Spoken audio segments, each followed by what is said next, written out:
रांची जिला अध्यक्ष आदरणीय श्रीमती कुदसी मुंडा जी, जो कि भारत आदिवासी पार्टी की सदस्यता आज इनकी घोषणा हो चुकी है। और मैं निवेदन करूं कि चूँकि जल जगह जमीन की बात करते हैं और रांची जिले से जितने भी यहाँ पे लोग आए हुए हैं, मुझे लगता है कि कुदसी मुंडा दीदी भी जरूर जानते होंगे, क्योंकि हमेशा जल जगह जमीन में हमेशा लड़ती है और लड़ती रही है और लड़ती रहेगी। आप लोगों का साथ हम सबको चाहिए। धन्यवाद।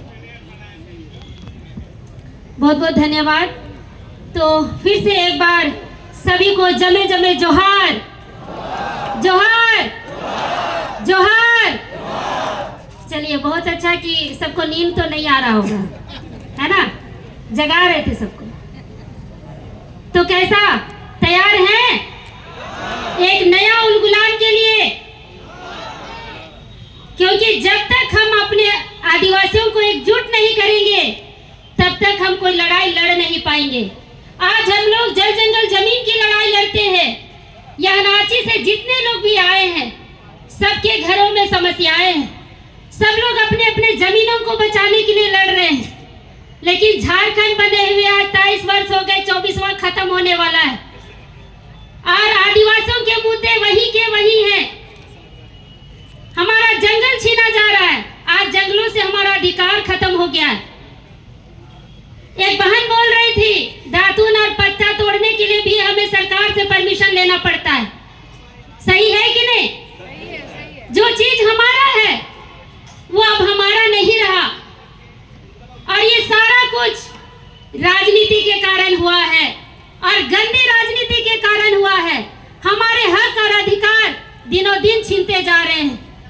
आप साहिबगंज जिला चले जाइए, पत्थर के खदान खोद खोद के तोड़ के बांग्लादेश को भेजे जा रहे हैं।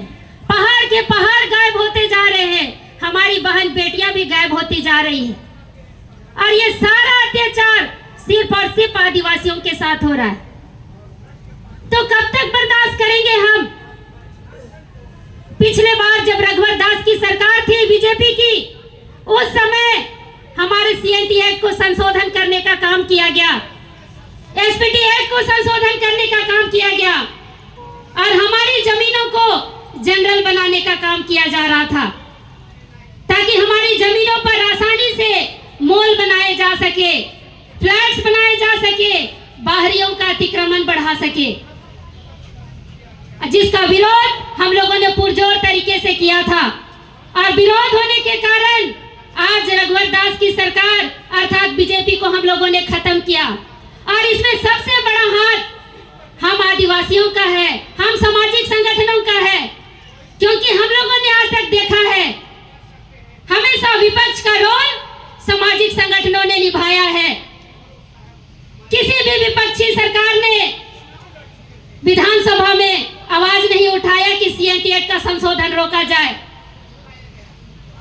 सब लोग समर्थन कर रहे थे, चुप्पी साध के समर्थन कर रहे थे। लेकिन हम लोगों ने इतना रैली किया, इतना धरना प्रदर्शन किए कि हम लोगों ने सीएनटी एक्ट के संशोधन को वापस कराया। और विकल्प के तौर पे हमने जेएमएम और कांग्रेस के गठबंधन की सरकार को लाया। मगर 5 साल हम लोगों ने देखा वो भी हमारे साथ अत्याचार और शोषण ही कर रहे हैं। आज भी हम अपने जमीन बचाने के लिए लड़ रहे हैं। पूरा झारखंड सादा पट्टा में बच रहा है। यूपी बिहार के लोग यहाँ ठेला खोमचा लगाकर यहाँ रोजगार करने आते हैं और हमारी जमीनों में बसते जा रहे हैं। यहाँ जमीन के दलाल इतने हावी हैं कि वो लोग हमारे ऊपर अत्याचार कर फर्जी कागजात बनाकर हमारी जमीनों को लूट रहे हैं। लेकिन सरकार और प्रशासन चुप है। तो कब तक हम लोग बर्दाश्त करेंगे? बर्दाश्त का भी कोई सीमा होता है, कोई हद होता है। और हमें लगता है अब बर्दाश्त का सीमा अब खत्म होने जा रहा है। पानी सर से ऊपर जा रहा है।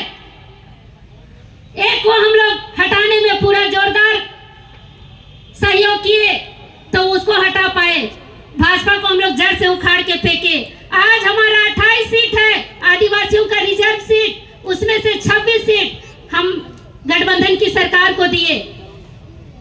लेकिन उसके बावजूद हम ठगे से महसूस कर रहे हैं। और इसीलिए साथियों, हम लोगों ने, सभी सामाजिक संगठनों ने चाहिए, कैसे हम अपने आदिवासियों को बचा सकते हैं, कैसे हम उनके हक अधिकार दिला सकते हैं। तब हम लोगों ने देखा सोशल मीडिया के माध्यम से कि देश में एक अपनी पार्टी आ रही है, भारत आदिवासी पार्टी। 3 महीने की पार्टी अगर 3-4 विधायक निकाल सकते हैं तो हम भी 4-5 महीने में विधायक निकाल सकते हैं कि नहीं? बिल्कुल निकाल सकते हैं। और ये उलगुलाल इसी ऐतिहासिक मैदान से आज शुरुआत कर रहे हैं हम लोग आज पार्टी ज्वाइन कर रहे हैं। जितने लोग भी करना चाहते हैं आप सभी का स्वागत है। आज ज्वाइन नहीं भी कर रहे हैं, सामाजिक रूप से आप समर्थन कीजिए, हम आपके साथ हैं। और हम बताना चाहेंगे कि जो सामाजिक संगठन के अगुवा दिन रात समाज के लिए मरते मिटते रहते हैं, दिन रात समाज के लिए खड़े रहते हैं, रात का 11 बजे हो चाहे 12 बजे हो, कहीं भी कोई बात होती है हम लोग घर से निकलकर अपना बाल बच्चा छोड़कर समाज के लिए कूद पड़ते हैं। तो अगर सड़क पर हम लोग आंदोलन कर सकते हैं तो क्या सदन में जाकर आंदोलन नहीं कर सकते? अपना हक अधिकार नहीं ले सकते? ले सकते हैं। और कहना चाहूंगी कि राजनीति ही समस्या है और राजनीति ही समाधान है, क्योंकि 5 किलो का राशन भी हमें राजनीति से मिलता है और जमीन का अधिकार भी हमें राजनीति से मिलेगा। और इस बात को दूसरे लोग समझ चुके हैं और इसीलिए वो आज राजनीति में हावी होना चाहते हैं। एक ऐसा समुदाय है झारखंड में जो राजनीति को समझ चुका है, जिसके कारण वो लोग आज आदिवासी बनने पर निकले हुए हैं। रोड रेल चक्का जाम करने निकल जाते हैं, घर द्वार छोड़कर बाल बच्चा समेत सड़क जाम में निकल जाते हैं, लेकिन हमारे में वो कुव्वत शायद नहीं है। हम लोग यहाँ पर 4 घंटा बैठ नहीं पा रहे। तो इसी तरह से हम लोगों को भी राजनीतिक जागरूकता लानी होगी, क्योंकि इस बच्चों के इस पढ़ाई, स्कूल की पढ़ाई से लेकर नौकरी तक सब राजनीति से मिलेगा। और एक बात कहना चाहूंगी, झारखंड की परिस्थिति, यहाँ के आदिवासियों की परिस्थिति दिन पर दिन दयनीय होती जा रही है। हमारा जो स्तर है गिरता जा रहा है और इसका सबसे बड़ा कारण राजनीति है, गंदी राजनीति है जो दूसरे लोग हमें इस्तेमाल करने का प्रयास करते हैं। तो अब हम अपनी पार्टी खुद बनाएंगे, अपनी लड़ाई खुद लड़ेंगे, सड़क में भी लड़ेंगे, सदन में भी लड़ेंगे। और ये पावर पूरे झारखंड में दिखाएंगे। आदिवासियों का जो पावर है वो पूरे झारखंड में दिखाएंगे। भारत आदिवासी पार्टी का शॉर्ट फॉर्म क्या है? बाप, यानी हम सबके बाप है और बाप बनकर दिखाएंगे। पूरे झारखंड के लोगों को दिखाएंगे कि आदिवासी सबका बाप है और ये हम करके दिखाएंगे। बस सबका समर्थन और सहयोग चाहिए और अपने हक और अधिकार को हम लेकर रहेंगे। जिस तरह से बिरसा मुंडा और जितने वीर शहीद हैं उन लोगों ने हमारे लिए लड़ा, तब आज हमारा अस्तित्व है। तो समझिए कि ये हमारे अस्तित्व की लड़ाई है। हमारा अस्तित्व खतरे में है, हमारा जल जंगल जमीन खतरे में है, हमारा धर्म संस्कृति परंपरा खतरे में है। ये समझकर इस लड़ाई को लड़ना है, ये संघर्ष है हमारा। और जिस दिन हम स्थापित हो जाएंगे तो झारखंड में एक नया बदलाव आएगा। हमारे बच्चे सरकारी स्कूलों में पढ़ेंगे और मॉडल स्कूल में पढ़ेंगे, जहां इंग्लिश मीडियम के तर्ज पे पढ़ाई होगी, क्योंकि आज सरकारी स्कूलों में टीचर्स नहीं है। आप देखिए, ग्रामीण क्षेत्रों में जाकर देखिए, स्कूलों में टीचर्स नहीं है और 7 से 8 क्लास पढ़ाई होने के बाद बच्चे घर बैठ जाते हैं, क्योंकि +2 तक की पढ़ाई नहीं है किसी ब्लॉक में, यूनिवर्सिटी नहीं है किसी ब्लॉक में, जिसका नतीजा ये है कि पढ़ाई का स्तर गिरता जा रहा है। हमारे बच्चे लोहरदगा, गुमला, सिमडेगा, बिशुनपुर से रांची आते हैं पढ़ने, संथाल परगना से रांची आते हैं पढ़ने, झारखंड के कई जिलों से रांची आते हैं। सबके बस की बात है क्या? सबके माँ बाप इतने सक्षम है कि अपने बच्चों को रांची में पढ़ा सके? क्योंकि यहाँ रहने का खर्चा, खाने का खर्चा, हर चीज तय करना पड़ता है। और सबके घरों में, सबके ब्लॉक में, सबके जिले में अगर यूनिवर्सिटी खोल दिए जाए तो हम शिक्षित होंगे कि नहीं? होंगे और हम मजबूत भी होंगे। स्थानीय नीति, नियोजन नीति हमने मांगा खतियान आधारित बनाइए, लेकिन सरकार के पास ताकत नहीं है। खतियान के आधार पर स्थानीय नीति नहीं बना पाए आज तक। दिखा दिए कैबिनेट में, विधानसभा में कि हम पास कर दिए, पर जाकर कोर्ट में वो खत्म हो जाता है। तो इसका कारण कौन है? सरकार है, क्योंकि सरकार का अधिवक्ता हाईकोर्ट में बैठे हुए हैं। जब विधानसभा में पास हो जाता है तो हाईकोर्ट के अधिवक्ता क्यों नहीं, सरकार के अधिवक्ता क्यों नहीं हाईकोर्ट में बोल सकते कि यह स्थानीय नीति का जो नियम है वो सही है, सरकार ने सही बनाया है?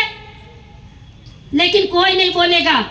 एक तरफ हमें नाटक करते हैं कि हम कर दिए और दूसरी तरफ उसे खत्म करने का भी काम करते हैं। तो ये सब हम लोग समझ चुके हैं कि सरकार हमारे लिए क्या चाहती है। लेकिन हम बताना चाहेंगे कि अगर भारत आदिवासी पार्टी अगर झारखंड में आई और आप सभी का समर्थन मिला तो हमारे सामाजिक अगुवाओं को हम भेजेंगे विधानसभा में। सामाजिक अगुवाओं को जो आपके साथ हमेशा दिन रात खड़े रहते हैं। हमारे युवा जो आज यहाँ पर देख रहे हैं, 2 विधायक हमारे पास हैं। राजकुमार रोज जी नहीं आ पाए, वो भी इतने कम उम्र में सांसद बने, 2 बार विधायक बने और फिर सांसद बने। उनके तर्ज पे हम यहाँ भी सांसद और विधायक अपने युवाओं को बनाएंगे। अब युवाओं का सरकार चलेगा, आदिवासियों का सरकार चलेगा। बहुत बहुत धन्यवाद। जोहार, जय आदिवासी। इसके बाद हम बुलाना चाहेंगे भारत आदिवासी पार्टी के राष्ट्रीय सदस्य और झारखंड प्रभारी श्रीमती बबीता कच्छप जी को। इसके बाद पार्टी की सदस्यता ली जाएगी।